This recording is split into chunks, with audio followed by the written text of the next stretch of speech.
मैंने अपना सारा प्रोसेस खुद से किया था और आप भी कर सकते हो, but be in the video till the last end I will tell you everything how I did it, everything by my own without even paying a single rupee to any consultancy. मैं ये चीज़ ना आपको लिख के दे सकती हूँ, अगर आप लोग मेरी सीरीज़ को फॉलो करोगे तो I am very very sure कि मैं आपके पैसे किसी भी कंसल्टेंट के पास नहीं लगने दूंगी। सिर्फ वीडियोज से आप अपना एडमिशन ले। अब कैसे और कहाँ अप्लाई करना है, कोई भी प्रॉब्लम आ रही है तो आप मुझे ईमेल कर सकते हो contact sakshi11@gmail.com and you can book one-on-one call with me and the session is paid.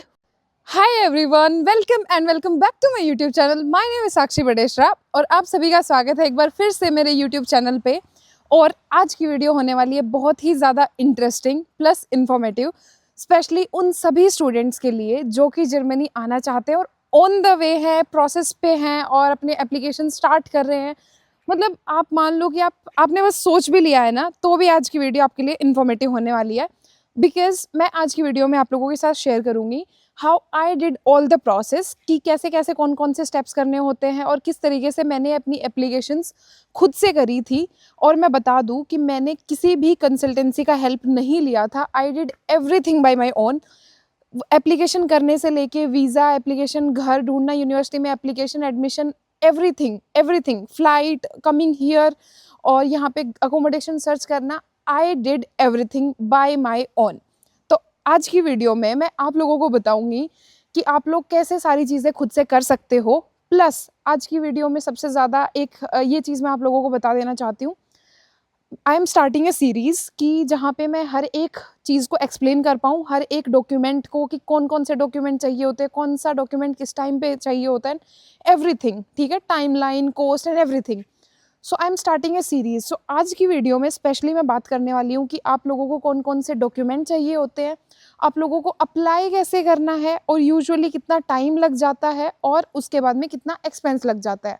But in the next videos I will be telling everything. For example, अगर आपको APS अप्लाई करना है, APS के नए rules आ गए, कौन कौन से तरीके हैं और किस तरीके से अप्लाई करना है, कौन से पोर्टल से कौन कौन से डॉक्यूमेंट चाहिए होते हैं। सो आगे की वीडियोज़ में I will be explaining everything in detail, everything with a short videos. Guys, I have prepared a list for the documents और इस लिस्ट के अंदर सारे वो डॉक्यूमेंट्स हैं जो आपको यहाँ पे आप अपना जैसे प्रोसेस शुरू करते हो, एडमिशन मिलना और वीज़ा के लिए अप्लाई करना, सारे डॉक्यूमेंट्स आ जाते हैं और कुछ एडिशनल डॉक्यूमेंट्स भी हैं। I am reading out every document, ठीक है, और मैं स्क्रीन पे भी शो कर दूँगी, आप यहाँ से देख सकते हो।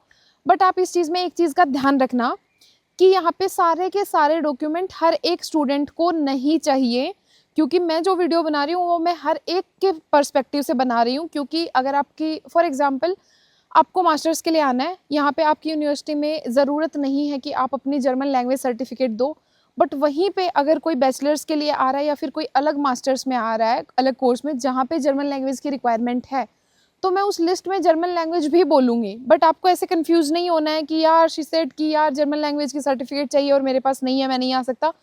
डोंट गेट कन्फ्यूज्ड, क्योंकि मैं आपको जैसे ही डॉक्यूमेंट्स की लिस्ट बताऊंगी उसके बाद में मैं आपको ना वो भी वेबसाइट भी दिखाऊंगी जहाँ से आप अप्लाई करते हो, और वहाँ पे भी लिखा होता है कोई एडिशनल रिक्वायरमेंट्स जो कुछ चाहिए होती हैं, तो वो वहाँ पे भी लिखी होती हैं। तो आपको बिल्कुल भी इस चीज़ में कंफ्यूज नहीं होना है कि, क्योंकि आपको सिर्फ वही डॉक्यूमेंट्स मिलनी चाहिए जो आपकी कोर्स की रिक्वायरमेंट है, ठीक है।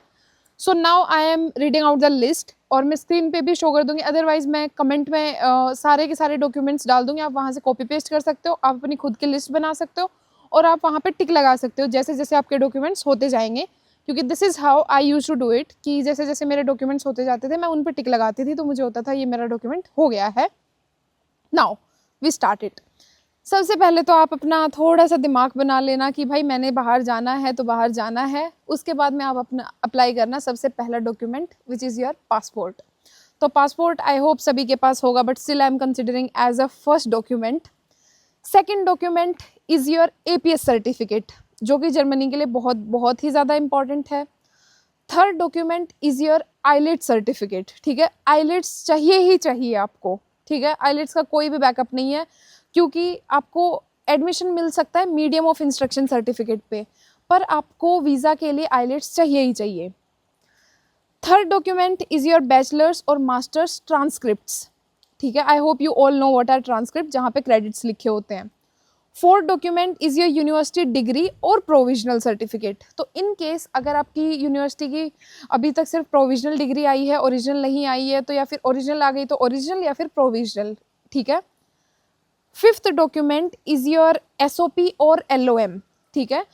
स्पेशली UK US में हम उसको स्टेटमेंट ऑफ पर्पज बोलते हैं, but in European countries we say it LOM, letter of motivation, कि आप यहाँ पे क्यों आना चाहते हो, विच इज़ लाइक अगेन हर कोर्स के ऊपर डिपेंड करता है, कुछ लोग मांगते हैं, कुछ लोग नहीं मांगते हैं। Sixth document is your LOR, which is letter of recommendation, कि आपको ना किसी टीचर्स ने रिकमेंड किया है इस कोर्स के लिए and all, which is again depends. Seventh document is your Goethe और टेल की certificate, which is again depends अगर आपके कोर्स में जर्मन लैंग्वेज की रिक्वायरमेंट है या नहीं। Eighth document is CV in Europass format, तो आपका जो CV है वो यूरोपास फॉर्मेट में होना चाहिए। और अगर आप यहाँ पे काम के लिए आ रहे हो तो आप अगर आप यहाँ पे पढ़ने के लिए आ रहे हो तो आपका जो स्टडी का है, आपने क्या स्टडी की है, वो ऊपर होना चाहिए और आपका वर्क एक्सपीरियंस और काम नीचे होना चाहिए CV के अंदर। Ninth document is your biometric photos. तो बायोमेट्रिक फ़ोटोज़ आर डिफरेंट, मतलब ना वो नॉर्मल पासपोर्ट साइज़ फ़ोटो से थोड़ी अलग होती है। तो जब आप स्टूडियो पे जाओगे आप उसको बोल सकते हो कि मुझे बायोमेट्रिक फ़ोटोज़ चाहिए, जो कि यूजुअली वीज़ा के लिए रिक्वायरमेंट होती है।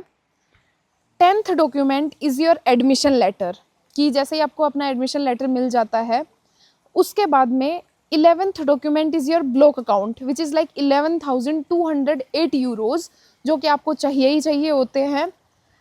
12th document is your health insurance, तो I think it's 13, maybe I have miss the numbering maybe, but yeah मैं सारे डॉक्यूमेंट्स बता रही हूँ। 13th is your health insurance, क्योंकि जर्मनी के अंदर it is mandatory to have a health insurance, और हेल्थ इंश्योरेंस यूजुअली जो आपका ब्लॉक अकाउंट प्रोवाइडर होता है उसी के साथ में प्रोवाइड किया जाता है। 14th और मे बी आई कैन से 14th document is your travel insurance, जो कि अगेन ब्लॉक अकाउंट के साथ ही प्रोवाइड किया जाता है। And 15th document is your visa application form, तो जैसे ही आपका एडमिशन आ गया, सब आ गया, आप अपने वीज़ा के लिए अप्लाई करते हो and that is like normal, आप अपना डॉक्यूमेंट फिल करते हो, that's it. 16th document is a like work experience और इंटर्नशिप सर्टिफिकेट्स इफ़ रिक्वायर्ड, क्योंकि हर कोर्स के लिए ज़रूरत नहीं होती है, बट अगर इन किसी कोर्स के लिए ज़रूरत है तो if required. 17th is like scholarship, अगर आपको स्कॉलरशिप मिली है तो आपके उसका भी प्रूफ देना पड़ेगा, आपको बताना पड़ेगा कि आपको स्कॉलरशिप मिली है। And 18th document is like sponsorship, अगर आपका जर्मनी में कोई रिलेटिव है या फिर इंडिया से अगर आपको कोई स्पॉन्सर कर रहा है, आपका ब्लॉक अकाउंट नहीं है, तो आपको स्पॉन्सरशिप के भी डॉक्यूमेंट्स लगाने पड़ेंगे, but these are like very additional, क्योंकि यूजुअली हम मोस्टली स्टूडेंट्स ब्लॉक अकाउंट पे ही आते हैं, और अगर किसी को स्कॉलरशिप मिल जाती है तो उसको ब्लॉक अकाउंट की ज़रूरत नहीं होती है, ठीक है। तो ये थी डॉक्यूमेंट्स की बात। अब मैं आपको बताती हूँ डॉक्यूमेंट्स को लेके कुछ बहुत ही इंपॉर्टेंट चीज़ें, जो कि मैं कुछ मुझे यहाँ आने के बाद में पता चली और कुछ जब मैं अपना रिसर्च कर रही थी तब मुझे पता चली थी। तो सबसे पहले जो बात है, आपको कहीं पे भी अपने ओरिजिनल डॉक्यूमेंट्स नहीं देने हैं, चाहे कोई भी प्रोसेस चल रहा हो। एक बार वेरिफिकेशन के लिए आप ना उनको दिखा सकते हो, बट कहीं पे पोस्ट नहीं करने हैं, किसी को कहीं पर भी भेजने नहीं हैं। कहीं पे आपसे ओरिजिनल डॉक्यूमेंट्स की डिमांड की भी जाती है तो आपको अपने डॉक्यूमेंट्स की फ़ोटोकॉपी निकलवानी है और उनको नोटराइज़ करवा लेना है कहीं भी, नोटरी से, पब्लिक कोर्ट वगैरह से, तो वो ओरिजिनल के बराबर ही माने जाते हैं। So this is the way, क्योंकि कई बार जब यूनिवर्सिटी की रिक्वायरमेंट होती है तो वो कहते हैं कि हमें अपने ओरिजिनल डॉक्यूमेंट्स पोस्ट करो, ठीक है। तो इस चीज़ का बहुत ध्यान रखना है, कहीं पे भी ओरिजिनल डॉक्यूमेंट्स कभी भी मत भेजना, एक बार गए हमेशा के लिए चले जाएंगे, मत भेजना। में second important thing regarding the documents is like, अगर आपके डॉक्यूमेंट्स ट्रांसलेटेड नहीं हैं तो और अगर उनकी ट्रांसलेशन चाहिए है तो उनको ट्रांसलेट करवाओ नोटरी से, या जो भी पब्लिक अथॉरिटीज़ है वहाँ से आप उनके ट्रांसलेशंस करवाओ अगर ज़रूरत है तो। उसके बाद में third important thing is that कि कहीं पे भी ना आपको अगर डॉक्यूमेंट्स, फॉर एग्जांपल आप डॉक्यूमेंट्स APS के लिए भेज रहे हो या किसी भी प्रोसेस पे डॉक्यूमेंट्स भेजते हो, तो आपको अपने डॉक्यूमेंट्स को स्टेपल नहीं करना है, सिर्फ पेपर पिन यूज़ करनी है, ठीक है? कहीं पे भी स्टेपल मत करना। यूजुअली हम हमेशा सारे डॉक्यूमेंट्स के लिए मैंने पेपर पिन ही यूज़ किया है, और वहाँ पे काफ़ी टाइम जर्मनी में I have seen here also like these people always prefer paper pins. और fourth important thing is like जब आप अपने डॉक्यूमेंट्स की फ़ोटो क्लिक करते हो ना कहीं पे यूनिवर्सिटी एडमिशन में या कहीं पे अपलोड करने के लिए, तो उनके कॉर्नर्स कट नहीं करने हैं। मतलब ना काइंड ऑफ कि वो डॉक्यूमेंट पूरा दिखना चाहिए, उसके बाहर का अगर थोड़ा बैकग्राउंड दिख जाएगा तो चलेगा, पर ऐसा नहीं होना चाहिए कि आपने सिर्फ पेपर की फ़ोटो ली है और उसके कॉर्नर्स आई मीन टू से कि उसके कॉर्नर्स विजिबल होने चाहिए, ठीक है? और फिफ्थ जो इम्पॉर्टेंट चीज़ आती है वो ये है कि जर्मनी में ज़रूरी नहीं है कि आप अपने डॉक्यूमेंट्स की ना मतलब बहुत ज़्यादा उनको व्हाइटनिंग करके और इस तरीके से भेजो। जैसा आपका ओरिजिनल डॉक्यूमेंट है उसकी फ़ोटो खींचो और उसके ऊपर सारी इन्फॉर्मेशन आनी चाहिए और उसको भेज दो। क्योंकि कई बार जब हम ओवर स्कैनिंग कर देते हैं, उनको बहुत ही ज़्यादा व्हाइटनिंग कर देते हैं, तो दे कैन थिंक कि यहाँ पे कोई डेफरमेंट हुई है या फिर कोई डॉक्यूमेंट्स के साथ छेड़छाड़ हुई है। So this is my suggestion, क्योंकि मैंने इसी तरीके से किया था। मेरे सारे के सारे डॉक्यूमेंट्स जब मैंने अपने एडमिशन के लिए अप्लाई किया था, तो मेरे सारे के सारे डॉक्यूमेंट्स मैं जैसे ओरिजिनल थे वैसे ही अपलोड करती थी। मैं उनको कोई भी ऐप से या किसी से भी मैं उनको अलग मतलब बहुत ज़्यादा वाइट दिखाना और ये सब मैं नहीं करती थी। तो ये थी डॉक्यूमेंट्स को लेके इम्पॉर्टेंट चीज़ें। तो मैंने सारे डॉक्यूमेंट्स बता दिए, कौन-सी चीज़ों का ध्यान रखना है, मैंने सारी चीज़ें बता दी हैं। अब हम बात करते हैं कि अप्लाई कैसे करना है। So save the video and share with all those who are coming to Germany, because I am trying कि जितना हो सके उतने स्टूडेंट्स के पैसे ना लगे कहीं पे भी किसी भी कंसल्टेंसी के पास। क्योंकि जब मैं खुद से कर सकती हूँ तो आप भी खुद से कर सकते हो। कोई इसके अंदर कुछ ऐसा नहीं है कि मुझे ज़्यादा नॉलेज है और आपको नहीं है, ऐसा कुछ भी नहीं है। It's just documents and it's just admission letter. Keep on applying, you will get it. Guys अब हम बात करते हैं कि अब आपके डॉक्यूमेंट्स तो तैयार हो गए हैं, पर आपको अप्लाई कहाँ करना है, आपको देखना कहाँ है कि आपको कौन से कोर्स में पढ़ाई करनी है, आपकी उसकी डेडलाइन क्या है, आपको सारी चीज़ें पता कैसे चलेंगी। सो यहाँ पे जो सबसे मेन जो वेबसाइट है पढ़ाई को लेके, एजुकेशन को लेके, जो जहाँ पे आप अपने कोर्सेज देख सकते हो, तो जर्मनी ने अपना सिस्टम बहुत ही ईजी और बहुत ही अच्छा बनाया हुआ है, विच इज़ लाइक ए डार्ड वेबसाइट, DAAD। उस वेबसाइट के ऊपर हर एक कोर्स मेंशन्ड है। Mostly like I can say 99% of the information is there on that website. अगर आप उस वेबसाइट पे 15-20 मिनट दे देते हो, यू कैन अंडरस्टैंड एवरीथिंग। आप उसको ट्रांसलेट भी कर सकते हो, और मैं उस वेबसाइट का आपको ओवरव्यू भी दिखाऊंगी और मैं आपको दिखाऊंगी कि कौन कौन सी रिक्वायरमेंट्स हैं और कौन से कोर्स हैं, और ऐसी ट्रिक्स भी जिससे कि आपके एडमिशन चांसेस बढ़ सकते हैं। जर्मनी में यूजुअली 2 इनटेक होते हैं, समर इनटेक और विंटर इनटेक। एंड जो विंटर इनटेक है विच इज़ लाइक नियर अक्टूबर, वो वाला इनटेक यहाँ पे सबसे ज़्यादा होता है, क्योंकि which is like considered as a main, क्योंकि उसमें सबसे ज़्यादा बच्चे आते हैं और उसी के टाइम पे सबसे ज़्यादा एडमिशन सीट्स अवेलेबल होती हैं। बट इसका मतलब ये नहीं है कि समर वाले में नहीं होता है।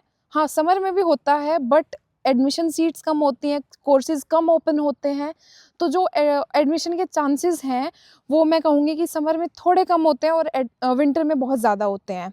और also if you are like somewhere in between ना, तो अपना प्रोसेस कर लो, क्योंकि धीरे-धीरे they are like making it a bit strict. So मैं यही कहूँगी कि अगर आप अपने जिस भी प्रोसेस पे हो, जल्दी-जल्दी कर लो, क्योंकि पहले एपीएस के लिए 70% की कोई रिक्वायरमेंट नहीं थी, बट अभी एपीएस के लिए if you are coming for your bachelors, तो आपको 12th में आपके 70% होने चाहिए, तो ही आप एपीएस के लिए अप्लाई कर सकते हो, ठीक है? मास्टर्स के लिए आ रहे हो तो कोई प्रॉब्लम नहीं है, बैचलर्स में कम है तो भी चलेगा, हाउस बिल्डिंग वालों के लिए तो कोई प्रॉब्लम नहीं है। बट या, और हाँ, मुझे याद आया कि आपने मुझे कहा था हाउस बिल्डिंग के ऊपर वीडियो बनाना। I will try to make it as soon as possible, but मैंने सोचा इससे पहले मैं आज की वीडियो थोड़ी लेंदी बनाती हूँ, जिसके अंदर मैं सारा प्रोसेस और एवरीथिंग आई एम एक्सप्लेनिंग, ताकि you guys start preparing everything no, और उसके बाद में I will also make an video on house building too. So guys आपको गूगल पे जाके सर्च कर लेना है DAAD वेबसाइट। आप वहाँ पे जाओगे, उसको इंग्लिश में ट्रांसलेट कर लो और जाके study and research in Germany पे क्लिक करो। वहाँ पे इंटरनेशनल प्रोग्राम्स का ऑप्शन है। वहाँ आप अपने लिए फ़िल्टर लगा सकते हो लैंग्वेज का, कोर्स का, कि किस टाइप के आपके कोर्स है, ह्यूमैनिटीज़ के हैं, सोशल साइंस के, एंड ऑल लाइक साइंस के हैं, इंजीनियरिंग के हैं, आप अपने लिए कोई भी फ़िल्टर सेलेक्ट कर सकते हो जो भी आपके लिए एप्लीकेबल है। वहाँ पे आपको सारे ऑप्शंस दिख जाएँगे नीचे, और आप नीचे स्क्रॉल करके आप अपनी फ़ीस को ज़ीरो कर सकते हो। तो बेसिकली सारी की सारी पब्लिक यूनिवर्सिटीज़ आ जाएँगी ज़ीरो फ़ीस के साथ में, और थोड़ी-सी अगर फ़ीस बढ़ा लोगे तो maybe some of the private universities will also be there. तो यहाँ पे फॉर एग्ज़ाम्पल हमने एक कोर्स को सेलेक्ट किया है, और वहाँ पे आप ऊपर देख सकते हो आगे कोर्स डिटेल्स लिखी हुई हैं, नीचे कि आप क्या-क्या पढ़ने वाले हो फर्स्ट, सेकंड, थर्ड सेमेस्टर। तो इसी तरीके से जो भी आप कोर्स डिसाइड करोगे, उसकी सारी डिटेल्स इतना डीप में वेबसाइट के ऊपर होता है। प्लस वहाँ पे लिखा हुआ है इरास्मस प्लस, दैट मीन्स कि वो फंडेड भी हो सकता है। ऑल्सो फिर आगे कॉस्ट एंड फंडिंग है, आगे रिक्वायरमेंट्स हैं, रेगुलेशंस हैं कि आपको एडमिशन के लिए क्या-क्या रिक्वायरमेंट्स चाहिए, आपकी डेडलाइंस क्या होंगी, और नीचे लिखा हुआ भी no exceptions will be permitted. इसका मतलब वो बहुत ज़्यादा स्ट्रिक्ट हैं जो कि उन्होंने अपनी चीज़ें बताई हैं एडमिशन रिक्वायरमेंट्स को लेके। नीचे सारी की सारी डिटेल्स लिखी हुई हैं, लैंग्वेज में आपको क्या चाहिए, एप्लीकेशन डेडलाइंस क्या हैं, आपको एप्लीकेशन सबमिट कैसे करनी है, विच इज़ रिटन या यहाँ पे ना कि आपको यूनी असिस्ट के थ्रू एप्लीकेशन करनी है। और मैं आपको जो नेक्स्ट में सीरीज़ बना रही हूँ उनमें मैं आपको बताऊँ भी कि ना अप्लाई करके और इस तरीके से कि यूनी असिस्ट पे कैसे करना है एंड ऑल। सो या यहाँ पे ये एक तरीका था कि जिससे आप अपने लिए कोर्स वगैरह देख सकते हो। सेकंड इज़ लाइक सेम ही है, यूनिवर्सिटी एंड प्रोग्राम पे जाओ और वहाँ पे ऑल डिग्री प्रोग्राम्स पे जाओ, और जैसे ही आप वहाँ पे जाते हो तो आप अपने लिए कोई भी कोर्स सेलेक्ट कर सकते हो, और उसका थोड़ा-सा मतलब आप अपनी जो उसकी कोर्स की जो लैंग्वेज है काइंड ऑफ ना, जो हेडिंग है वो थोड़ा-सा चेंज करके और ज़्यादा ऑप्शंस चेक कर सकते हो। तो यहाँ पे आप अपने लिए अगेन अपने लिए फ़िल्टर सेलेक्ट कर सकते हो इंग्लिश में, और आपको बैचलर्स करना है, मास्टर्स करना है, और उसके नीचे सारी डिटेल्स आ जाएँगी। अगेन आप कोई भी जो भी आपका कोर्स है आप सेलेक्ट करो। आपके उसमें सारी फ़ीस के रिक्वायरमेंट्स, लैंग्वेज के रिक्वायरमेंट्स, डेडलाइंस वगैरह, और कौन-सा इनटेक अभी ओपन है, सारी की सारी चीज़ें उसके ऊपर लिखी होंगी। So you can go and just have a look कि डिग्री 3 सेमेस्टर की है या 4 की है, and everything will be there. और जो एक्स्ट्रा डिटेल्स होती हैं, फॉर एग्ज़ाम्पल यहाँ पे आई हैव क्लिक्ड कि जो एक्स्ट्रा डिटेल्स थी वो उन्होंने वहाँ पे लिखने की बजाय यूनिवर्सिटी की वेबसाइट पे डाली हुई हैं। So there will be the link to transfer and go and have a look at the university website. So yeah, these are the ways कि जिस तरीके से आप देख सकते हो कि आपको कैसे अप्लाई करना है, क्या-क्या ज़रूरत है, और जो बेसिक चीज़ें हैं उनकी ज़रूरत है, बट जो एडिशनल चीज़ें अगर यहाँ पे लैंग्वेज जर्मन लैंग्वेज की रिक्वायरमेंट है so they will write it here. तो यहाँ से आप देख सकते हो। अब आती है यूनी असिस्ट की बारी। तो uni assist is the website और काइंड ऑफ ऑर्गेनाइजेशन बॉडी जहाँ से जर्मन यूनिवर्सिटीज़ अपनी एप्लीकेशन एक्सेप्ट करती हैं। सो यूनिवर्सिस्ट पे जाके आप अपने लिए जो भी आपने सेलेक्ट किया, फॉर एग्जांपल हमने फ्रैंकफर्ट यूनिवर्सिटी सेलेक्ट की थी ना वहाँ पे, तो हम उसको सेलेक्ट करेंगे। हमने मास्टर्स करना है, मास्टर्स सेलेक्ट कर लिया, और मास्टर्स के लिए जो-जो कोर्सेज़ ओपन हैं उनके ऑप्शंस आ जाएँगे, और जिसके आगे सेलेक्ट आ रहा है ना, इसका मतलब वो फ़िलहाल के लिए ओपन है, और जिसके लिए आ रहा है this application is not like at the moment available, इसका मतलब है कि वो थोड़े दिन बाद में खुलने वाली है या उसकी डेडलाइन ख़त्म हो चुकी है। So you need to stick with the deadline. अब मैं आपको बताती हूँ टाइमलाइन के बारे में। तो सबसे पहले मेक योर माइंड कि you are never too late, ठीक है? क्योंकि अगर आपको लग रहा है कि यार मैं इस साल के लिए लेट हो गया हूँ या मैंने अपने डॉक्यूमेंट्स लेट किया, मुझे अपना एडमिशन लेट आया है, तो यू आर नेवर लेट। क्योंकि जैसे ही आप अप्लाई करते हो, कभी-कभी सेमेस्टर एक्सटेंशन भी मिल जाता है। लाइक हर बार ज़रूरी नहीं होता है, बट बहुत सारे कोर्सेज़ होते हैं जो कि सेमेस्टर एक्सटेंशन देते हैं। तो इस चीज़ में कोई प्रॉब्लम नहीं आती है, और बहुत सारे स्टूडेंट्स ऐसे हैं जिनको वीज़ा की वजह से प्रॉब्लम आती है, जिनको एडमिशन लेटर मिल गया है, तो उनको बाद में सेमेस्टर एक्सटेंशन भी मिल जाता है, जिसकी वजह से वो 6 महीने या 1 साल भी लेट आते हैं और अपना कोर्स अकॉर्डिंगली स्टार्ट करते हैं। तो बिल्कुल भी ये मत सोचना टाइमलाइन के बारे में कि यार मैं लेट हो गया या ये हो गया।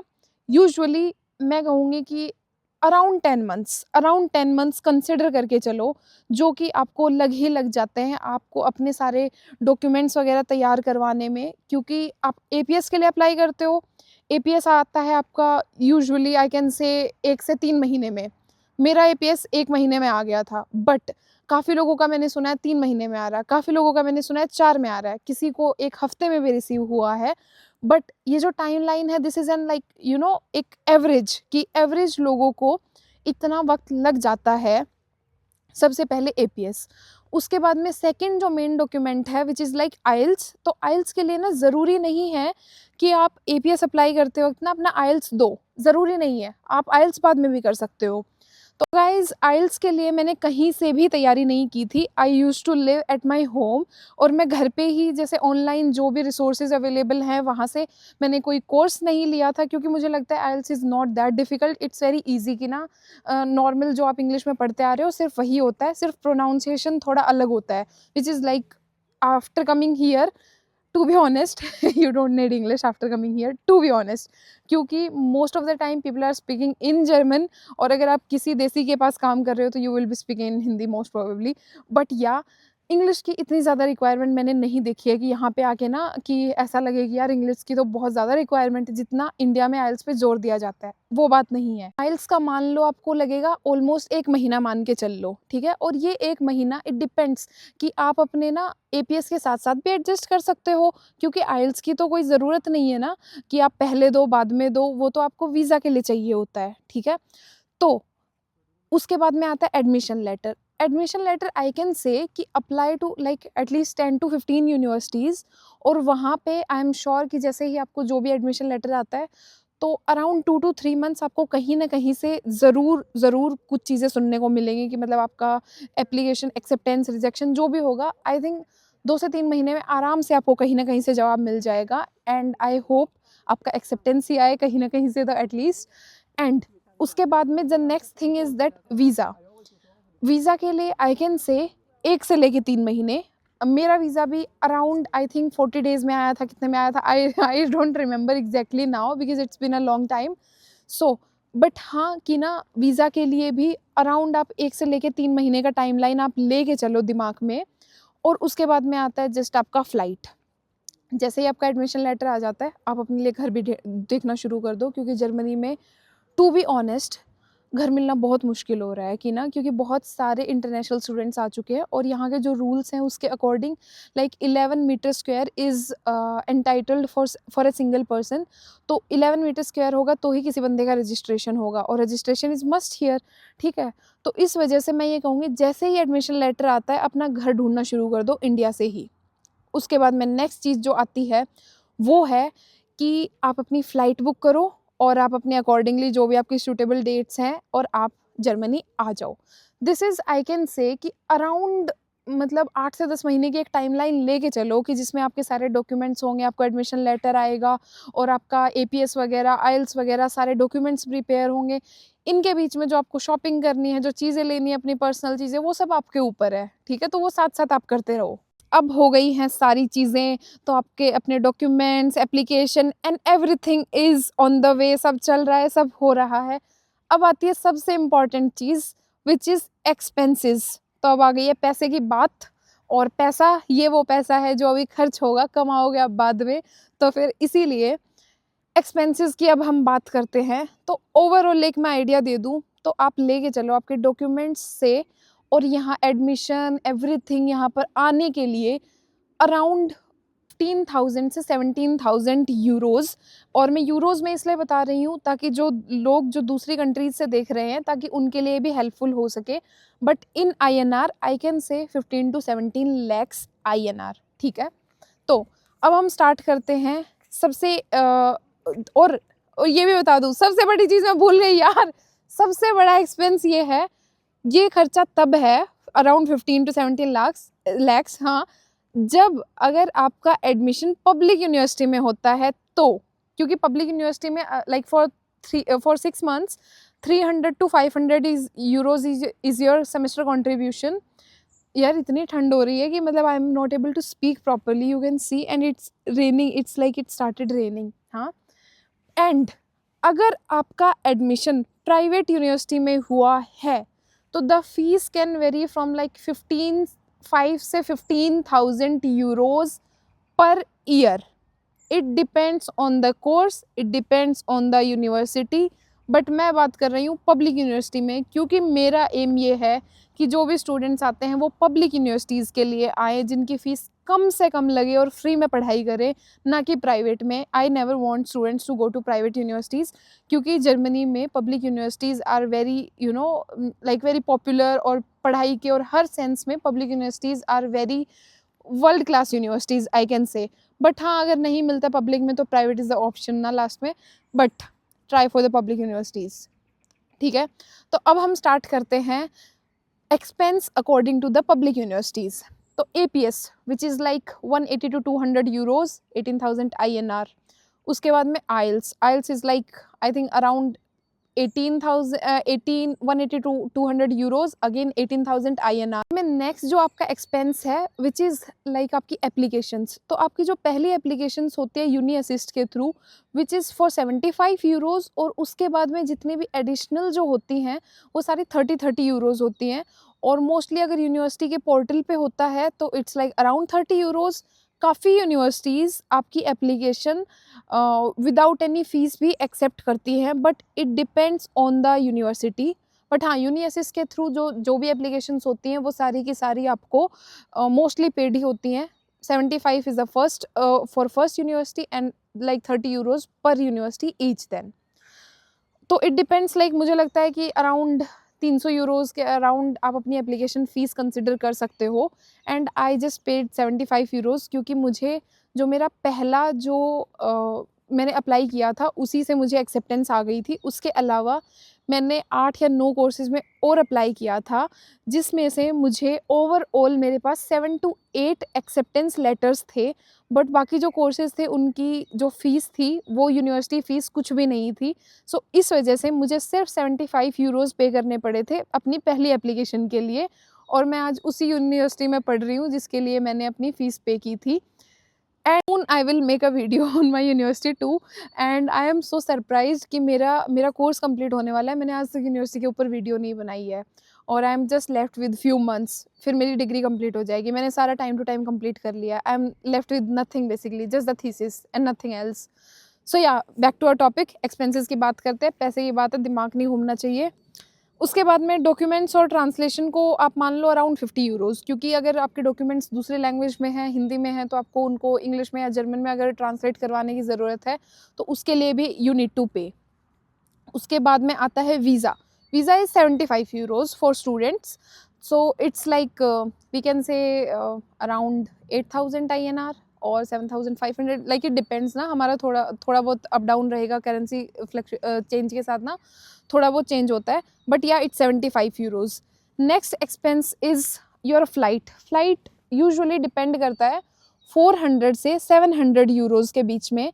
तो फ्लाइट के लिए इट डिपेंड्स ऑन यू कि आप किस टाइम पे बुक करवा रहे हो, क्योंकि अगर आप फ़िलहाल की सिचुएशन देखो तो फ़िलहाल के लिए फ़्लाइट के प्राइसेस कभी 3,000 यूरोज़ जा रहे हैं, कभी 2,000। तो मान लो कि अगर ऐसी सिचुएशन में आप आओगे तो एक साइड का आपको 2-3 लाख भी पे करना पड़ सकता है। बट या, आई विल से कि जब सिचुएशंस नॉर्मल हो तभी बुक करो और तभी आओ। Next is your block account which is like our main expense, 11,208 euros. तो जर्मनी आने का अगर पब्लिक यूनिवर्सिटी में एडमिशन हो जाता है तो यही एक सबसे बड़ा जो एक्सपेंस है वो यही है।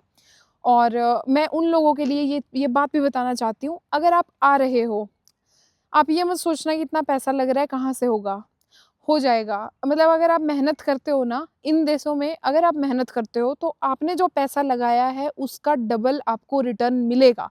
This is like I can से with the experience from the day one I came here, I was also like कि यार पता नहीं होगा नहीं होगा, कितना टाइम लगेगा नहीं लगेगा। But you just work hard, हो जाएगा, ट्रस्ट मी हो जाएगा।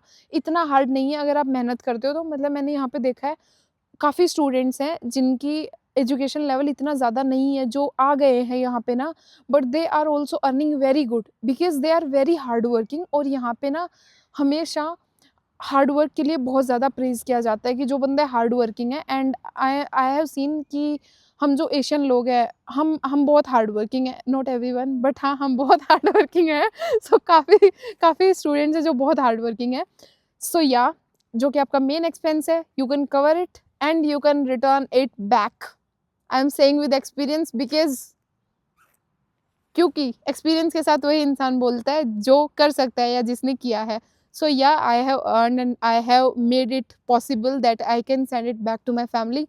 So yes, this is the reason I am suggesting you guys कि ब्लॉक अकाउंट का जो पैसा लगता है वो वापस हो जाता है.